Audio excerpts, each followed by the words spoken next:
ఏపీలో ఎమ్మెల్సీ ఎన్నికలకు నోటిఫికేషన్ విడుదలైంది. ఇద్దరు ఎమ్మెల్సీలు రామచంద్రయ్య, ఇక్బాల్ స్థానాలు భర్తీ చేసేందుకు ఎమ్మెల్యే కోటాలో ఈ ఎన్నిక జరగనుంది. శాసనసభలో కూటమికి 164 మంది సభ్యుల మద్దతు ఉంది. దీంతో కొత్తగా ఎవరికి ఎమ్మెల్సీ స్థానాలు దక్కుతాయి అనే దానిపై ఆసక్తి కనిపిస్తోంది.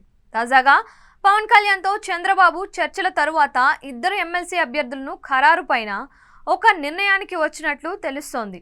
ఏపీలో ఇద్దరు ఎమ్మెల్సీ అభ్యర్థుల ఎంపిక ప్రక్రియ దాదాపు కొలిక్కి వచ్చింది. ఎన్నికల సమయంలో పలువురు ముఖ్య నేతలకు ఇచ్చిన హామీ మేరకు ప్రస్తుతం ఎమ్మెల్సీల భర్తీ ప్రక్రియ పైన కసరత్తు కొనసాగుతుంది. ప్రస్తుతం 2 ఎమ్మెల్సీ అభ్యర్థుల ఎంపిక జరుగుతోంది.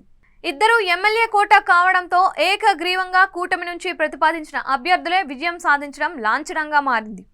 ఈ క్రమంలో చంద్రబాబు ఈ 2 స్థానాలకు ఇద్దరి పేర్లను పరిశీలనలోకి తీసుకున్నట్లు సమాచారం. ఈ పేర్లపైన పవన్తో చర్చ జరిగిందని తెలుస్తోంది.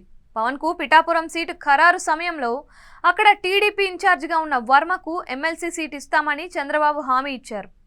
ఇప్పుడు ఎమ్మెల్సీల నియామకం అవకాశం రావడంతో తొలి ఛాన్స్ వర్మకు ఇవ్వాలని చంద్రబాబు నిర్ణయించారు. ఇదే అంశంపైన పవన్ సైతం మద్దతుగా నిలిచారు. పిఠాపురంలో వర్మ మద్దతుతోనే పవన్ భారీ మెజారిటీతో విజయం సాధించారు. పవన్ గెలుపు కోసం పనిచేసిన వర్మకు తొలి విడతలోనే ఎమ్మెల్సీ ఇవ్వాలని డిసైడ్ అయ్యారు. దీంతో వర్మ అభ్యర్థిత్వం దాదాపు ఖరారైంది. ఇక రెండో స్థానం రాయలసీమ నుంచి ముస్లిం మైనార్టీ వర్గానికి ఇవ్వాలని చంద్రబాబు నిర్ణయించినట్లు తెలుస్తోంది.